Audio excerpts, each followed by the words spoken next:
এটাই হচ্ছে আমাদের তেঁতুলবাড়িয়া বুথের সেই অকত লস্কর, যে 5খানা মদের বোতল নিয়ে টিকিতে ভিডিও বানিয়ে সোশ্যাল নেটওয়ার্কে ছাড়ছে।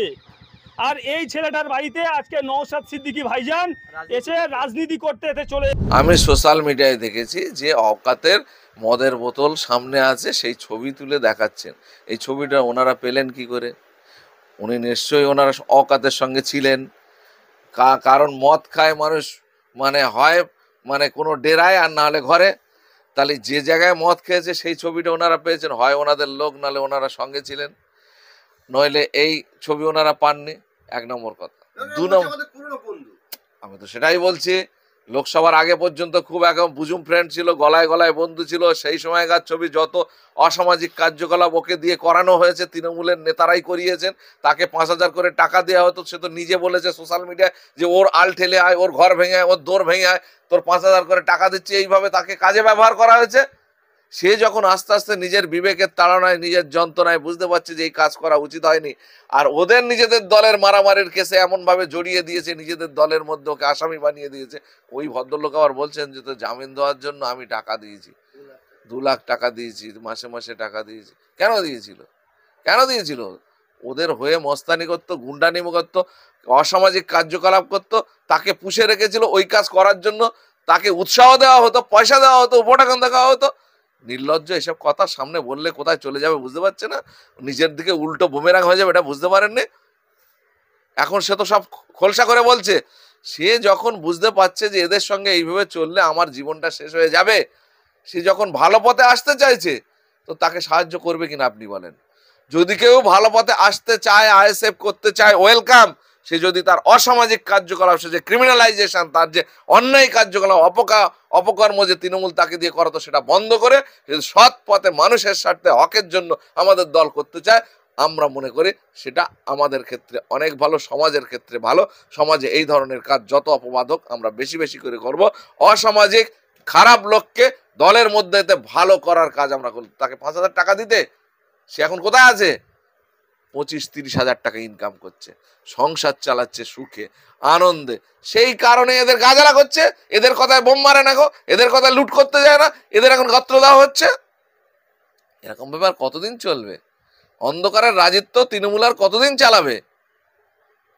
সুতরাং অকাত সে এখন লোকসভা থেকে আইএসএফ দল করছে, এবং তার যত অপকর্ম কুকর্ম সেটা তৃণমূল থাকা অবস্থায় তৃণমূলের সঙ্গে থেকে তৃণমূলের ওই সব নেতারা তাকে দিয়ে করিয়েছে, তার সঙ্গে থাকতো, এবং যারা বলেছে তারা ওর সঙ্গে মদ্যপান করতো, অসামাজিক কার্যকলাপ করতো। তো আপনারা সেই জায়গায় হাটপুকুরিয়া তেঁতুলবাড়ি একটা ফ্রেশ লোক পেলেন না? তৃণমূলের দাগি যারা আপনার কথা, আমার ওখানে ফ্রেশ লোক নেই। আপনার মনে হলো ওখানে সেদিনে গিয়ে মনে হলো যে ওই একজন অকাত আমাদের সঙ্গে আছে? কি মনে হলো আপনার? ওখানে আমাদের সংগঠন আছে, ওখানে আমাদের পার্টি আছে। লোকসভার আগে আমরা বিধানসভাতে লড়েছি, কাদের ভিত্তিতে? অকাতের ভিত্তিতে। তাহলে এখন অনেকে আসতে চাইছে, সে যদি সবকিছু নোংরামি ঝেড়ে ফেলে, সে যদি অন্যায় কাজে তওবা করে দিয়ে সে যদি এখন ভালো পথে আসতে চায়, আমরা সুযোগ দেবো। পরিষ্কার কথা। এই যে নওশাদ সিদ্দিকী যাওয়ার পরে আমরা দেখছি বয়স্ক মানুষ যারা মুখ্যমন্ত্রীর হাত ধরে কালীঘাটে হেঁটেছিল তারা আইএসএফ যোগ দেন। আমি তো বলছি তৃণমূলটা একসময় তৈরি হয়েছিল অন্যায়ের বিরুদ্ধে লড়াই করার জন্য, অন্যায়ের প্রতিবাদ করার জন্য। যারা জীবন বাজি রেখে তৃণমূল দল করেছিল তার একটা ব্যক্তি আর তৃণমূলে নেই, কারণ তাদের দিয়ে উদ্ধার করা হয়ে গেছে, ক্ষমতায় এসে গেছে। আবার সেই গুন্ডা মস্তান ক্রিমিনালদের দিদিমণি জায়গা দিয়ে ভোট লুট করার কাজে এখন তারা ব্যবহার করছে। সুতরাং যারা নিজেদের অধিকার আদায়ের জন্য এক টাইমে একটা সময়ে লড়াই করেছিল দিদিমণির হাত ধরে, তারা কিন্তু আজ আর কেউ তৃণমূল দলে নেই। ওই কারণ তৃণমূল দল হকের জন্য, ন্যায়ের জন্য লড়াই এখন আর করছে না। সেসব এখন অতীতের গল্প, অতীত হয়ে গেছে। যার কারণে সেই মানুষগুলো আবার আশ্রয় খুঁজছে কিভাবে নিজেদের অধিকার কিভাবে সুপ্রতিষ্ঠিত করবে, কিভাবে এই লড়াই সংগ্রামে আগামী দিনে হকের পথে তারা সাথ দেবে, সেই জন্য নওশাদ সিদ্দিকীর কাছে ঘুরে ঘুরে আসছে। পুলিশ তো তৃণমূলের দলদাস, তৃণমূল যেভাবে চালায় তারা সেইভাবে চলে। অনেক অন্যায় কাজ এই পর্যন্ত হয়েছে, অনেক গরিবের উপর অত্যাচার হয়েছে, অনেক নিরীহ মানুষের উপর অত্যাচার হয়েছে। সেইখানে দেখা যাচ্ছে এই অকাত কেন কিছুদিন আগেও একটা ছেলেকে শুধু ওই টোটোর মধ্যে চায়না লাইট লাগিয়ে চোখে লাগছে, মানুষের অ্যাক্সিডেন্ট হতে পারে এটা বলেছিল বলে তাকে রড দিয়ে মেরে ফেলা হয়েছে। সেই হেডোভাঙা সেই বাড়ি তো নওশাদ ভাই গিয়েছিল, সেখানে যারা মেরেছিল তারা তৃণমূলের সমর্থক বলে তাদেরকে ধরার সঙ্গে সঙ্গে ছেড়েও দেওয়া ছিল, কিন্তু ছেলেটা মারা যাওয়ার পরে পুলিশ বাধ্য হয়ে তাকে আবার অ্যারেস্ট করেছিল। সবাই এখনো অ্যারেস্ট হয়নি।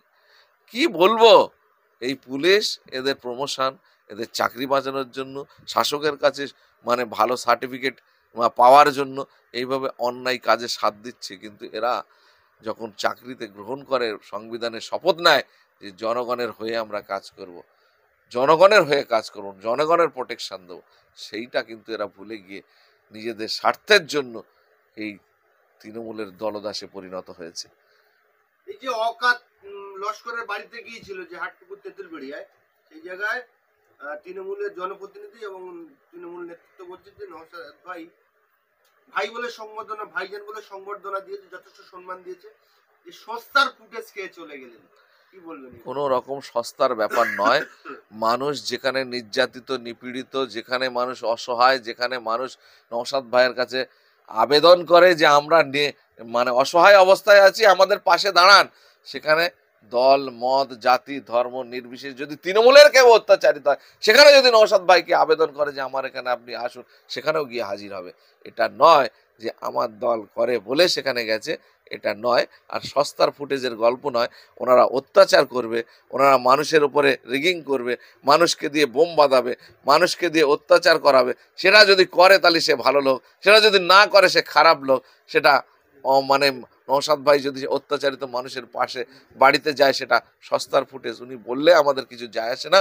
তবে এই ধরনের অত্যাচার যেখানেই হবে, সেখানে আমাদের দল, আমাদের দলের চেয়ারম্যান হাজির হবে। কিছু আপনি তৃণমূল যেহেতু দক্ষিণ চব্বিশ পরগনার জেলা সভাপতি, ওখানে এখন কি পরিস্থিতি আছে? কাউকে কি গ্রেফতার করা হয়েছে বা কিছু করা হয়েছে বলে আপনি মনে করেন? আমার কাছে সেরকম খবর নেই। আমরা কমপ্লেন জমা দিয়েছি, থানাকে দিয়েছি, এসপিকে দিয়েছি, কিন্তু এখনো সেরকমভাবে চিহ্নিত করে কাউকে অ্যারেস্ট করার কাজ ওনারা করেননি। বরঞ্চ উল্টে বাড়িওয়ালাদের বিরুদ্ধে মানে ব্যবস্থা নেওয়ার চিন্তা ভাবনা প্রশাসনের আছে। কিছু তৃণমূল নেতা বলছে যে নওশাদ আর ভাঙড়ে কোনো ইস্যু খুঁজে পাচ্ছে না, ওর জন্য যেখানে যায় একটু কিছু গন্ডগোল হলে নওশাদ সেখানে ছুটে যাচ্ছে ফুটেজ পাওয়ার জন্য। এখন অসহায় মানুষের পাশে দাঁড়ানো যদি ওদের কাছে গাত্র দেওয়া হয়, তাহলে ওরা তো এই কথা বলবে। নওশাদ ভাই প্রতিনিয়ত নির্যাতিত, মানে অত্যাচারিত, নিপীড়িত মানুষের পাশে আছে, থাকবে। গতকালকে একটা মিছিল হয়েছে কলকাতাতে। 2022 সালে টেট পরীক্ষায় উত্তীর্ণ যারা চাকরি প্রার্থী, তারা এখনো চাকরি পাচ্ছে না। 50,000-এর ওপরে ভ্যাকেন্সি, সেই জায়গায় তারা মানে সরকারের পক্ষ থেকে 13,000 দেওয়ার চিন্তা ভাবনা করছে। সেটার প্রতিবাদে নওশাদ সিদ্দিকীর সামনে দাঁড়িয়ে সবার সামনে মুভমেন্ট করছে। সেটাও পারলে ওদের চোখ খুলে দেখে নিতে বলেন। সুতরাং নওশাদ সিদ্দিকীর এই ওরা যা রাজনীতি করছে, যেভাবে সরকার চালাচ্ছে, তাতে করে ইস্যু পাওয়ার কোনো ফাঁক নেই। প্রতিনিয়ত ইস্যু, প্রতিনিয়ত লড়াই সংগ্রাম করা যায়, কিন্তু আমাদের ছোট দল আমাদের সাধ্য মতো আমরা করছি।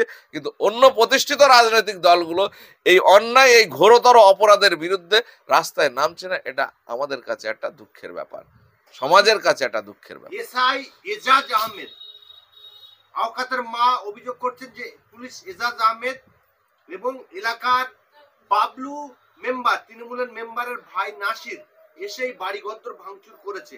এজাজ ভাই নাসিরের বিরুদ্ধে আপনারা কি মামলা করবেন? আমরা লিখিত কমপ্লেন জমা করেছি, একটা টাইমে দেখবো। যদি না হয় আমরা হাইকোর্ট বা লোয়ার জজ কোর্ট যাব। ছাড়ার কোনো জায়গা নেই। গরিব মানুষ, অসহায় মানুষ, যেখানে বঞ্চিত, নিপীড়িত মানুষের উপর অত্যাচার হবে, সে আমার দল করুক আর না করুক, যে দলই করুক, তার পাশে আমরা থাকবো। লড়াই জারি থাকবে, আমরা লড়াইতে থাকবো মানুষের হকের জন্য, মানুষের পাওনার জন্য, মানুষের মাথা উঁচু করে বেঁচে থাকার জন্য। যেখানেই প্রতিবন্ধকতা হবে, আমরা সেখানে রুখে দাঁড়াবো। পরিষ্কার।